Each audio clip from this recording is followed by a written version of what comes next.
Hello guys, nakita nyo na ba itong bagong DK88?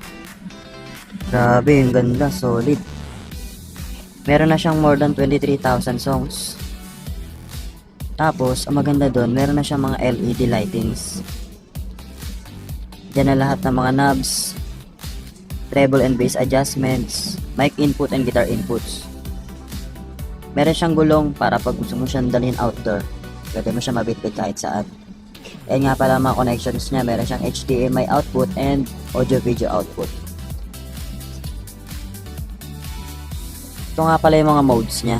Meron siya line mode, Bluetooth mode, FM radio, and balik sa karaoke mode.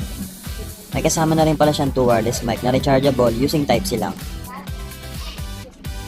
Siya pala ay merong 2,000 watts PMPO. Download ka lang ng Platinum Link app para sa lyrics and song list. Dito lang yan sa Platinum Karaoke.